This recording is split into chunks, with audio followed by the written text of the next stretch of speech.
Hey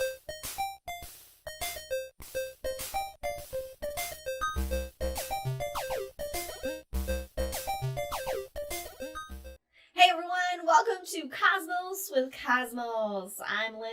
I'm Mike. I'm Brandon. And this episode, we are talking rainbows and why you can never get to that goddamn pot of gold at the end of them. Oh, God, Well, that's because I know this is going to spoil it, but the end of the rainbow is actually attached to the back of the unicorn, and so they're just constantly moving, and they're faster than us, so we can just never catch them. Never That makes So sense. Episode over. Yeah. Are unicorns faster than the speed of light? Yeah. They're mythical beings. Yeah. So What they if must it's be.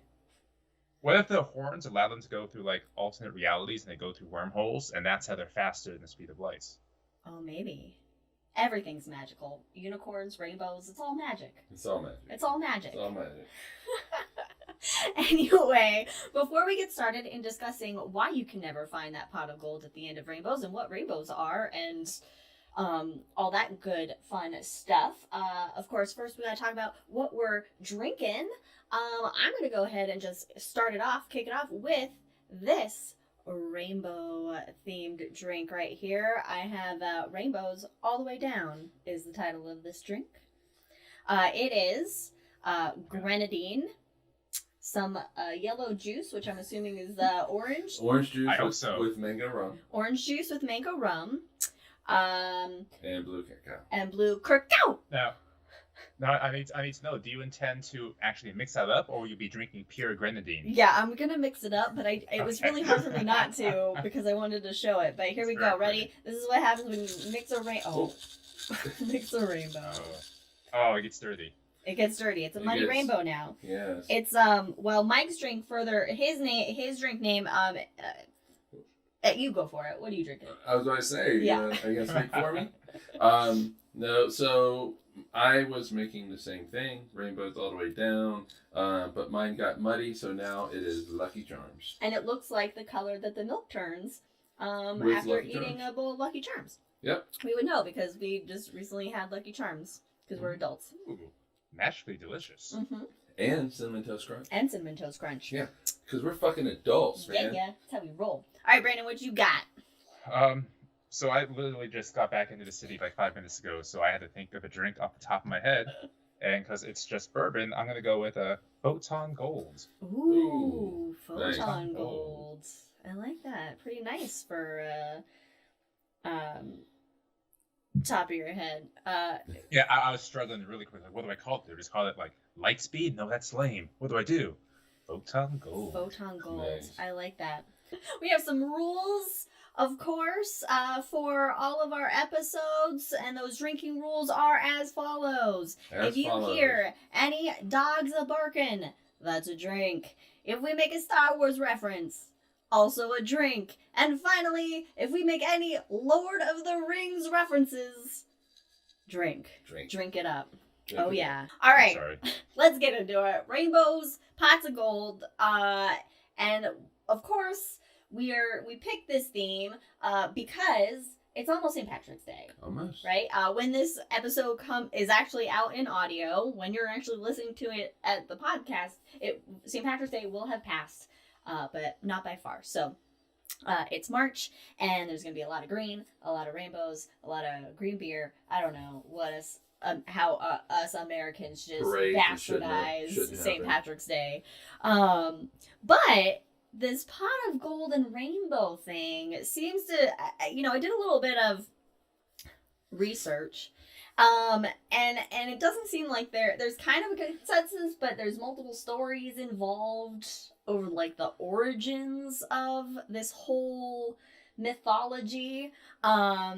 Apparently as far back as the 17th century, the Irish, they knew how rainbows worked. They knew that there wasn't like, in reality, pots of golds at the end of rainbows. Ireland would probably be a very different place if it were. Yeah, right. And they basically apparently were fond of saying that one was as likely to find a pot of gold as they were to find the end of a rainbow. So it got shortened.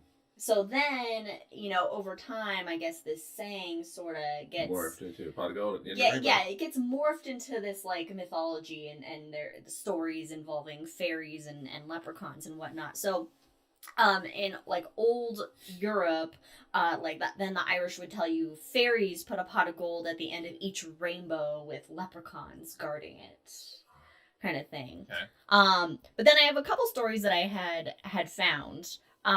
So there's apparently a well-known origin story, where basically, there were a couple of poor farmers in Ireland, and the husband and wife pulled their very last carrot out of the garden, and they found a leprechaun dangling from the roots of this carrot. I have so many questions about the origin of this leprechaun, but continue. I don't know. I don't know how this leprechaun came under the earth and was just holding on to this carrot. Was it nibbling on the carrot? Was it trying to sustain itself for the winter? Was it trying to feed its family or steal? What was going on with this leprechaun? But that's besides the point. Also, that means leprechauns are super small. Mm-hmm. Well, yeah. Okay, I That's just like a pictured fact. like leprechaun just being, I don't know, maybe like 2 feet in height. Well, carrots can be rather large as well. Okay, only if they're farmer maggots. Oh. Carrots. Hey. Starting us off, because that's how I roll. Anyway, So hobbits are taller than leprechauns. Oh yeah. how tall are hobbits? Like 3 feet. 3 feet? Okay, yeah. Well, if a leprechaun, you can pull it out of the ground with a carrot, then it's like, like 6 inches. I don't know, a foot. It's like a rather big rabbit. A rather big rabbit. It reminds me of that scene in Harry Potter where they pull up the plants. I think this is in the second movie, and it's the mandrakes. Yeah. The little babies crying.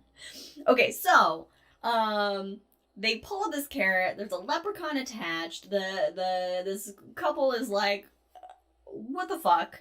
And then the leprechaun promised one wish in exchange for his freedom. One wish. So leprechauns, I guess, are like Irish genies. So basically, the husband and wife, they couldn't decide on a single wish, so they begin like wishing for everything that they want, because naturally, I mean, how can you just decide on one wish? So they're like wishing up all these things, and then the leprechaun is like, yo, hold on, you gotta cool it. He interrupts them. He's like, holy crap, these poor farmers are super greedy. And he said that they might have all they wished for and more if they could find his pot of gold hidden at the end of a rainbow. Why not just wish for the pot of gold? Come on, guys. Look, they didn't think of that, and then the leprechaun changed the rules on them, so they couldn't do that. So then the leprechaun apparently like winked, took off, and left the farmers to chase rainbows forever. There you go.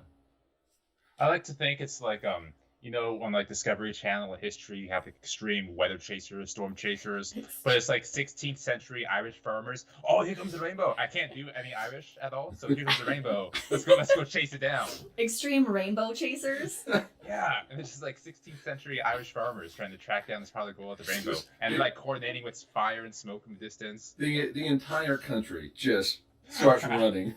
Chasing rainbows. Rainbow! Instead of waterfalls. Don't Yeah. go chasing anyway. All right. Well, you can also find rainbows in waterfalls, so maybe there's a connection there. Oh, there you go. Don't go chasing them now. Maybe there's pot of gold at the end of waterfalls. Maybe. Let me get in the barrel and find out. Is that another drink? Does that count? We'll count it. No. The Hobbit doesn't count as a reference. I mean, it's Tolkien. Okay, fine. Yeah. Drink if you choose. Drink if you choose.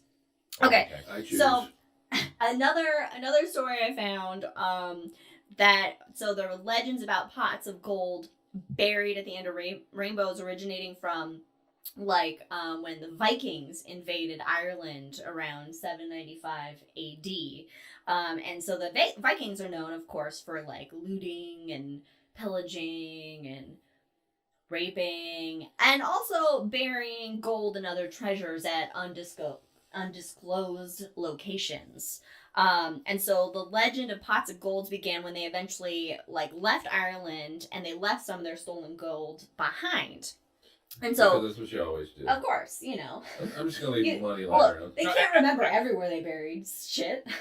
So this is a tangent. I apologize, but I was reading this really cool article about what did ancient Britons do when Rome left and the villages were sacked and they left, and it happened quite a few times in their lifetime. Turns out they would take what they owned, any gold or whatever they had, and bury it in some distant location and hope to be able to come back when government reestablished itself.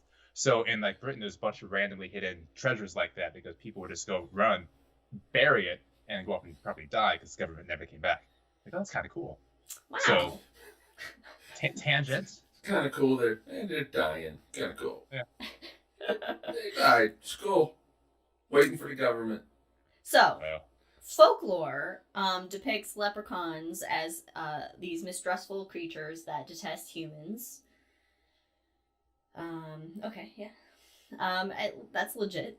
And so the leprechauns found the abandoned gold and buried it again so no human could ever find it. And the old folk tales tell us that there is a pot of gold hidden where the end of any rainbow touches the earth.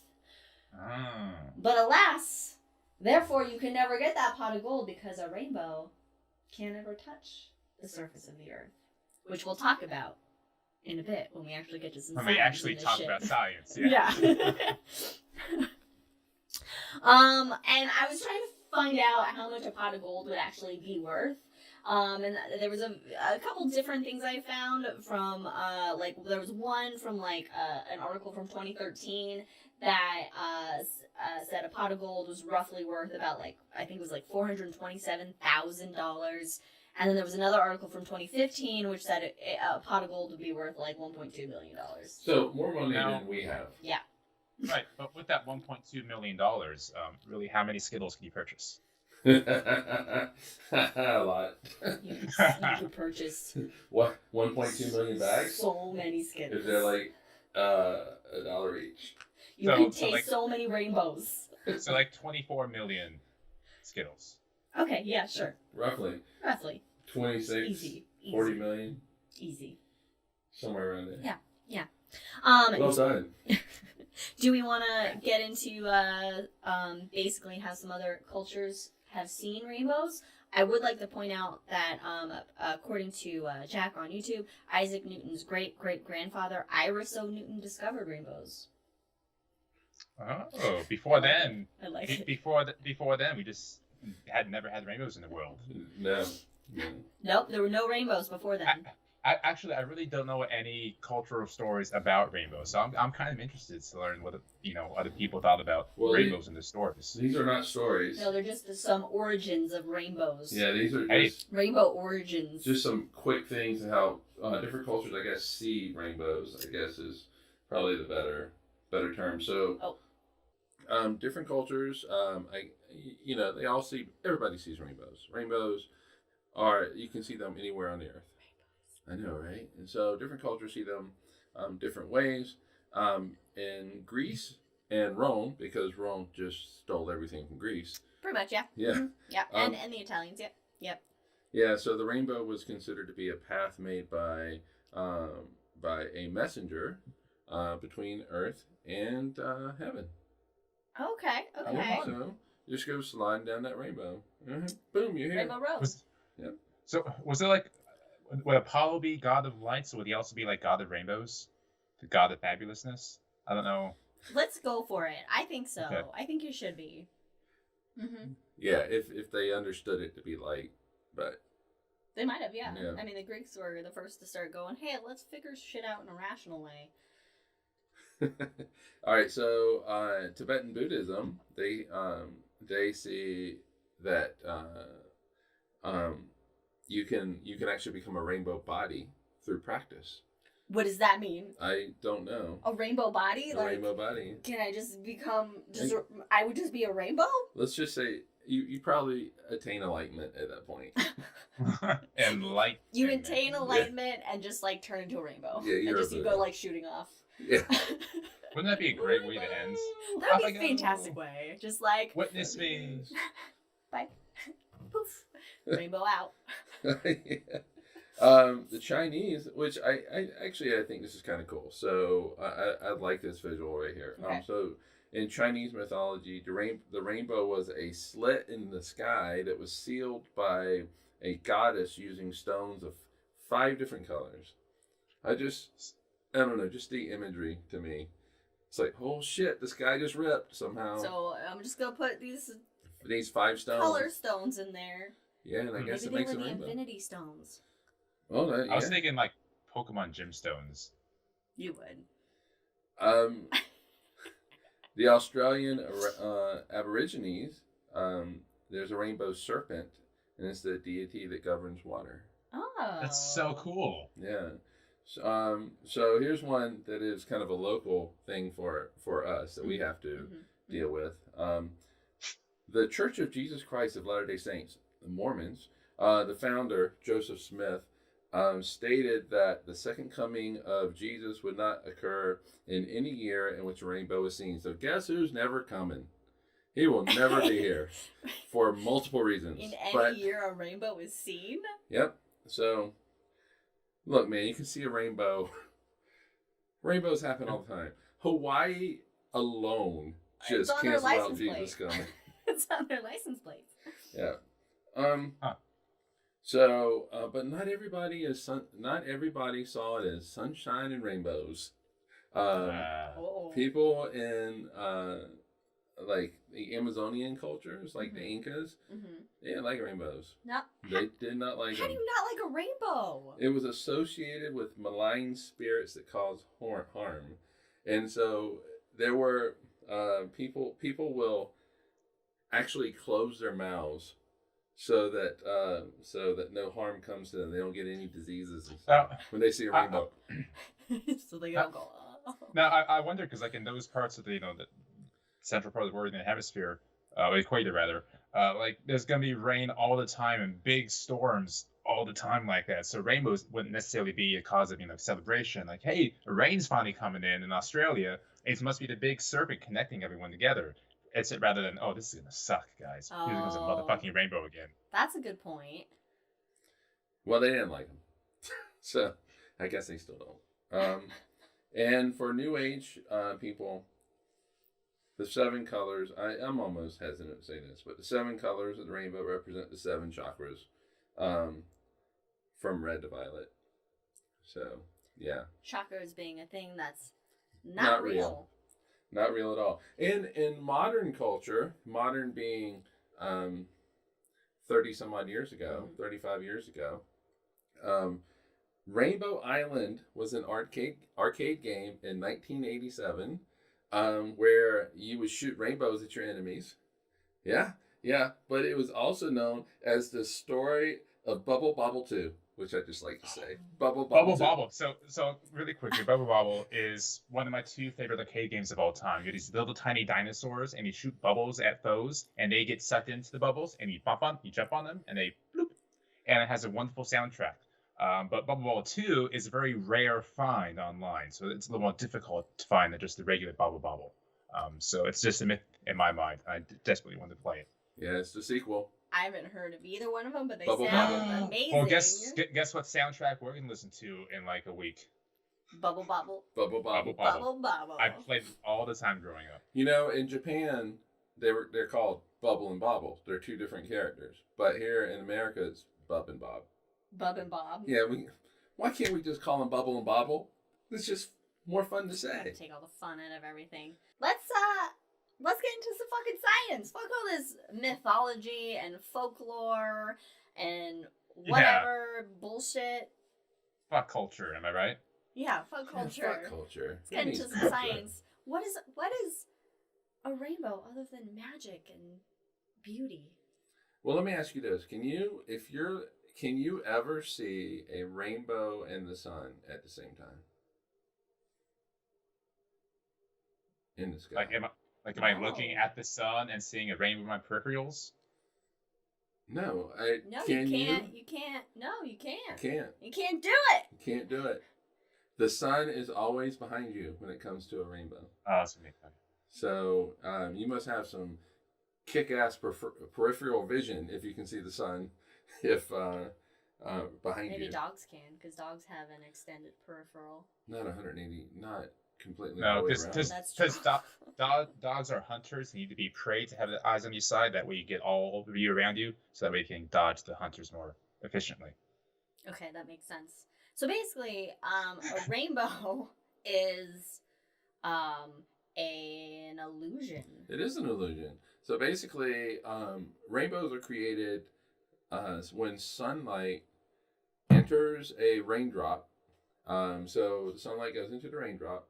It gets bent. It reflects off the back wall of the raindrop like a mirror. The back wall of a raindrop. Let's just... Yeah. And then it goes back out, and you see the rainbow. That sounds so delicate. It is refraction and reflection within a raindrop. Because that raindrop is basically acting like a prism. Mm-hmm. Yep. Exactly. And sometimes you will get two reflections inside that raindrop, and that creates a double rainbow. Double rainbow. Yeah. And in reality, though, double rainbows always happen. It's just that most of the time, right, that second rainbow is actually really quite dim, and so you don't see it. But on occasion, it is a really bright double rainbow, and you can actually see it. And we're talking a lot about refraction and reflection, but what is the difference between those two wonderful terms? Oh, the difference.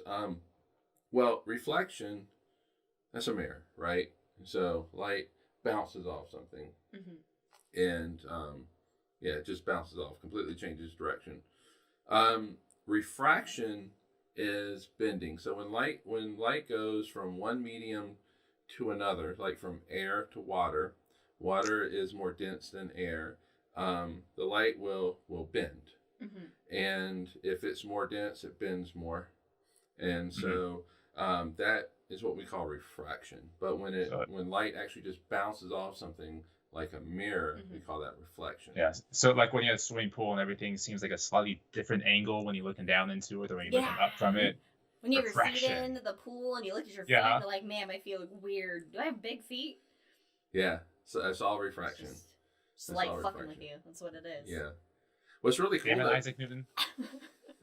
What's really cool, though, is you can actually have rainbows reflect off water, and so it creates these really cool. So you'll have the rainbow like we normally think of, but coming out the edges, you have this other rainbow that just shoots out of it, and as the sun gets lower to the horizon, you have a better chance of actually seeing it, and it looks like it just shoots straight up out of the rainbow. It's really like cool. A rainbow pillar. Yeah, so it actually does curve above the normal rainbow, but you need water for that, and that water needs to be very calm for that to happen. So, are there any other types of medium besides water that rainbows can be present in? Like if we had an atmosphere of floating mercury somehow. An atmosphere of floating mercury? Wow. Yeah, it's like a mercury mist somehow. Magic. Yes. I would say probably yes. It might not be the same mechanism that you would have going on with water. I mean, because mercury is more reflective anyway. There's a close analogy to this with sundogs. Sundogs are these. So you'll have the sun, and sundogs are created by these ice crystals in the atmosphere. They're basically flat crystals, and they're almost completely horizontal for sundogs to occur. But the light from the sun hits it, and it reflects off those, or refracts. It hits it, and actually. No, it actually reflects off those ice crystals, and you see the sundogs. But if you look closely at a sundog, you actually will see red. You'll see the rainbow in it.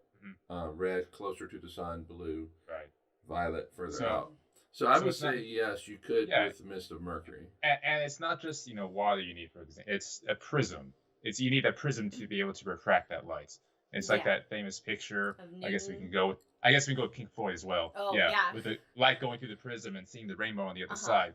You can have an atmosphere of glass triangles, and you'll get prisms coming out.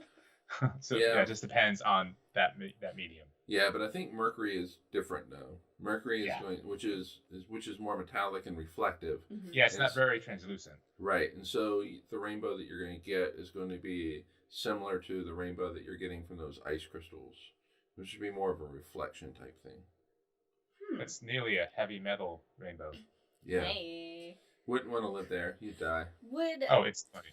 would because so when that light is getting refracted by the prism or water, what have you, by that effect, and it gets it when it's refracted, it's getting broken up that so that we see that continuous spectrum from the sun instead of just blinding light. We see that it's split into those different colors. Would a Right. different medium alter how much colors or the colors that are seen, or Well, it would affect how much those colors are bent. And so the amount of bending is going to depend on the wavelength, and also depends on the material. There's that word I was looking for. Wavelength. Yeah. So the wavelength of the light, longer wavelength light doesn't bend as much. So when you have light pass through a prism of whatever material, the red bends the least, but violet, purple bends the most. That is why sunsets are red and not blue or purple. But it depends on the material, and so yeah, I mean, but it's still going to be those colors are going to be broken out. yeah. That it might be that the violets go more or bent more, a lot more than say going through glass, but it all depends on the material. And just because we can't see it doesn't mean it's not necessarily there either. You had infrared below the red or ultraviolet beyond the violet as well. Just the whole spectrum there. Oh yeah, I mean we just see a tiny little bit of the light, just in that we call visible light range. I always love seeing that spectrum, played out on a map or something, and you can see this is what I see. It's like looking at the first inch of an ocean and say, here's the Marianas Trench, and see all the other possible wavelengths that's constantly out there in the universe, and we just see that small bit. Yeah, and you know what's really cool is you can actually, all right, so you have light come in, hit a prism, and you see the beautiful red, orange, yellow, green, blue, and go violet. Roy's you Bivet. Roy,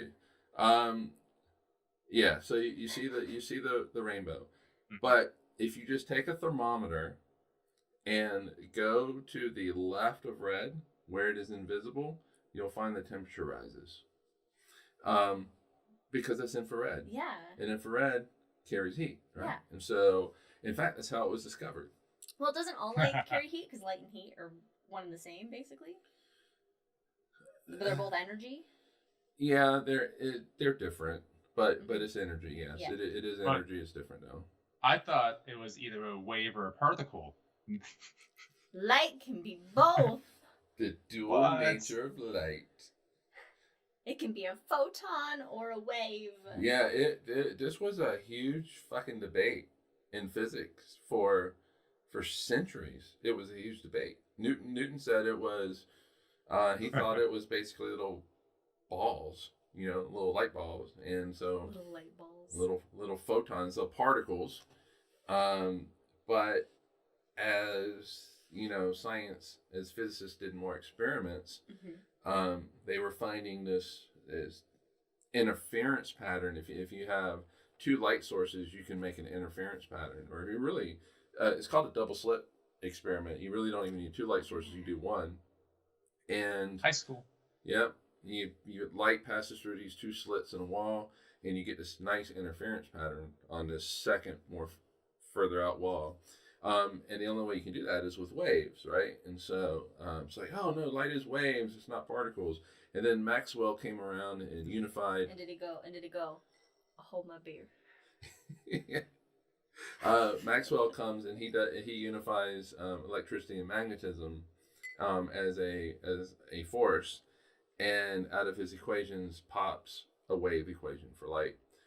And then Einstein comes along.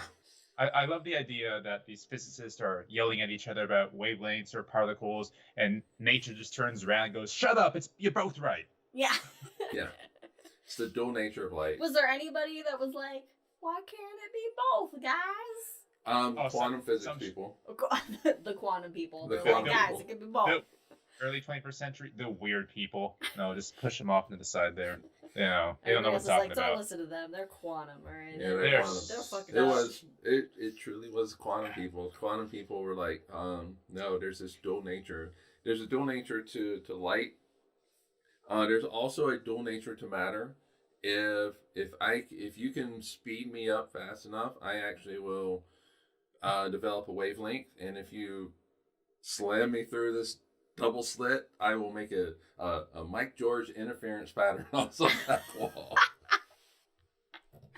Yeah, it's called the de Broglie wavelength. So, a French aristocrat. Crazy. Would you make a rainbow? Maybe. Well, lot What of red. color's your Lot of wavelength? red. I wouldn't make it be a lot of red. I would make a splat, is what I would make. But if they have nice little interference patterns, then that's flat. Jack on YouTube says, atomized alcohol makes an infrared rainbow. Oh, that's really cool. Ooh. Fun. And we're all about alcohol on this podcast. True. Mm-hmm. So we gotta do it. So Mars has a small amount of water vapor in its atmosphere. It's you still get some wisp of clouds up there, like a crow from Kremlin coming in. It's just a wisp of cloud. Let's see, we'll drink. And then, no? Wait, Wait, what'd you say? Nothing. I guess you didn't get it. No, say it. Oh, Crow a from wisp of cloud is when they were... Like the crows from Kremlin Gimli. coming in. Oh, the crows and the No, it's tiny nothing. little It's just a wisp of rock. cloud. Okay, alright, drink for that.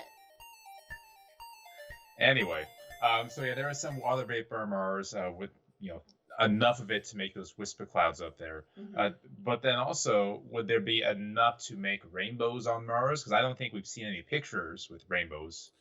You just really need one raindrop to act as a prism. The problem is that a single raindrop isn't going to make a rainbow really bright enough for you to see. So the question is there enough water vapor to make a strong enough rainbow for your eyes to see? Okay, if you gathered, I'm going off on a tangent again.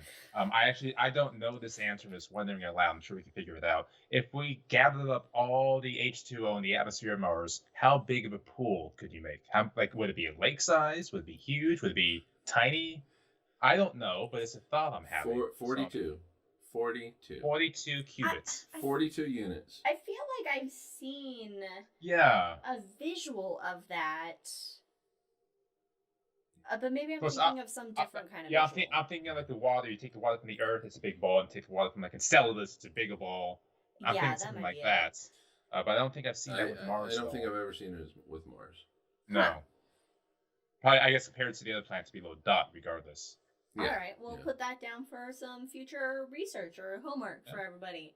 I'm just wondering what's next about light and rainbows. Well, Liz did bring something up in her talk about leprechauns and ends of rainbows and stuff like that. So when you're looking at a rainbow, I believe that, all right, so you see an arc, and a rainbow is actually a complete circle. It's just that the Earth gets in the way. Fucking And Earth. so you Get see out it of as an arc. here. You see it as an arc. However, if you do get up in a high location, like on top of a mountain that looks down deep into some really big valley, deep valley, or a tall building, or even a plane, you can actually see it as a circle. You can see the entire circle. Really? Yep. So, and That's Rainbow Road. Just And- one loop after the other. And no two people will see the same rainbow if they're not in the same place. So if there's a rainbow that I see here at our house, and I get you and you come outside and you look at it, we're seeing the same rainbow. However, if somebody that is 2 miles down the road looks and sees a rainbow in that same direction, that rainbow is still a little further out than our rainbow. So it's a completely different rainbow? It's a completely different So rainbow. basically rainbows are a matter of essentially perspective. Yeah, exactly. Like- All right, so the light comes in, hits the raindrop, comes out. It basically reflects at a 42-degree angle. Reflects or refracts? Reflects. Okay. And did you just make 42 up because you didn't know? Nope. It's actually, I swear to God, this actually is 42 degrees. It is 42 degrees. Meaning of life. Meaning of life. It's rainbows. It's a rainbow. Yeah. So that 42 degrees hits us in the eye. Mm-hmm. But if you're a mile down the road, it misses them completely. And so they're seeing a rainbow that's a little further away. Huh. Yeah. So it's all Like some about Jaden Smith stuff going on. it's all about How where can you are. rainbows be real if eyes aren't? If eyes aren't. Eyes aren't real. How can rainbows be real? How can anything be real? Nothing's real. Well, Nothing's real. that's why there's a tiny little eye in front of numbers sometimes. Like it's a gut check. Like just so you know, none of this is real. The tiny little eye says it. Or the Tibetan Buddhists say that, nothing's real. It's all in your head. Well, not really kind of in your head, but like a table. A table does not exist. A table exists because we say that is a table. Are Tibetans just really into quantum physics? And they're like, you know what? Stand on this table long enough. You go through it because it's not real, man. Well, actually, the Dalai Lama is into all that, and he makes his monks have to take science classes, like advanced science classes. Man, that's good. Yep. If only all religions did that. I know, right?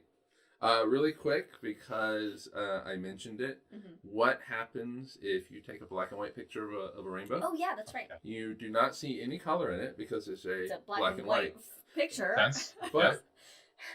But you still get an image of the rainbow, and what will happen is going to be it'll go from not being there to in the middle is at its brightest, and then it fades away at the edges again. Mm-hmm. So you see this little arc going across, but it's in black and white. Uh-oh. So it's gonna be gray. I thought you were gonna say something about being able to pull the color values out in like Photoshop and something No, you technical, won't be able to do that. but that wasn't the case. So or that there would be ghosts. If you take a picture of rainbow, black and white picture of rainbow, you'll see the ghosts of the rainbows. I don't know. The ghost of Liberace's in the rainbow. The leprechaun ghosts. You'll see a ghost of a pot of gold that you'll never have. No, but I guess that would also explain how particularly, what type of colorblind you are, is that if you don't see those colors, you would just kind of see a certain brightness that's slightly different than the rest of the sky, I would assume. Yeah, It'd be very difficult to pick out. It'd be a gray. So if you're red colorblind, I guess maybe that red part would be gray. I don't know. I didn't look into color blindness, so I'm guessing. I have no idea. Dogs can't see rainbows. They can only see a little, just a little bit of them. Yeah, they can see a little bit of them. They What is it? can They see- see red and green? Blues and grays? No. But dogs are the embodiment of rainbows, so They I think are. it evens out. Yes. Dogs are rainbows embodied. They don't need to see them because they are them. They are pure magic and light. Yeah, but rainbows don't come out of Leia. Oh. No, that's true. Much worse comes out of Leia. It's just death. it's Those are the colors. black. It's black rainbow. Yeah, it just melts the inside of Oh, it. that's metal. Black Rainbow. It's a Death Clock song. Oh, that's a good band name. Black metal or Black Rainbow. We are Black Rainbows. We're here to think about death and Black get sad and Rainbow. things. So okay, so basically, okay, does the star type affect the outcome of a rainbow? Oh, that's a really good question. You mean it's the star color, the color of the star? Yeah. So if it was like Like a red star, like a red giant or like a blue giant, Because we got red a white dwarf star. or yeah. Well, The white light. That I would say that most likely, like if you had a red star, you would still get a rainbow, but I bet you that red is really strong. I bet there, and if you for a blue star, I would bet that the blue is really strong in that rainbow. Really interesting, and there's pictures of these. That if you have a rainbow right at sunset, that rainbow's gonna be red. It'll be a red rainbow. Oh, I think I've seen like a red rainbow. Yeah. So it only has to happen. It can only happen at sunrise or sunset. That's you think of rainbows as just being this sort of phenomena that we see here on Earth after it rains and the sun comes out, but really a rainbow it's going to be a universal phenomenon because all you need is light in a prism of some sort. Mm-hmm. Yeah, and then it's great because it connects us all. The lovers, the dreamers, the poets all together. It's some kind of great connection. Nice Kermit. I was watching Sesame Street this morning, so I have Muppets in my mind.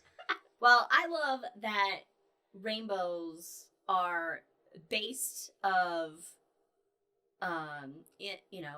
physics.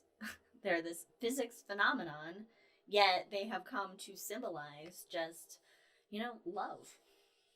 Yeah, there's a lot of I was looking, in grabbing how cultures see rainbows. That there's been a lot of use of a rainbow flag, throughout centuries. Oh, really? Yeah, it's not just it's not just from the 1970s to now with LGBTQ. There's Italians were using it. There was some sort of girls' order of the rainbow kind of thing, and they had a rainbow flag. Wait a minute. I'm sorry. Girls order of the rainbow? Yeah, it was you something didn't look like deeper that. into this? Wow. When was it from? Wow. Well, I want to say it was actually more of a recent kind of thing for this. Oh man, I was thinking it was gonna be some random medieval right. The girls' order of the rainbow. The girls of the rainbow, they were all at one point committed of witchcraft and found each other through medieval Facebook, and they became friends that way. It always starts with witchcraft. Always. Okay, so to represent the International Order of Rainbow for Girls since the early 1920s, the rainbow flag. Oh, okay, 1920s. Yeah. No, since the 1920s. So this is the Order of Rainbow for Girls. What do they do? How do you join? I don't know. It's an international organization now. Oh. I don't care what they do. How do you join? Can I be an auxiliary member? On the side? Hey, I'm a supporter of the an ally Legion of Rainbows. Yeah. I don't know. We're going to look this up. Anyway. All right. Okay, so we have talked basically some Irish folk tales and mythology. We have discussed what rainbows are and that they are not tangible and don't lead to any pot of golds in any way, shape, or form. And talk about that. Hey, rainbows could be seen not just on Earth, but they could be seen elsewhere in our solar system or beyond the universe. Or beyond, yeah. Just love is love. Love is love. Love is love, everyone. Love is love. And B is the word of the day. B is the letter of the day. Deal. Yeah. Wow. It's been a long weekend. Brandon needs a nap. Really. All right. All right, everyone. So, rainbows are magical, yet also based in science. And good luck finding a pot of gold. Follow us on all these social medias. All the things. Twitter at Drinking Cosmos, everything else, Cosmos with Cosmos. You can listen to our podcast on Anchor.com, our website, cosmoswithcosmos.com, or any of your favorite podcast platforms. Of course, new episodes are released every other Saturday, following our live recordings on YouTube. Bye, everybody. Thanks for joining us.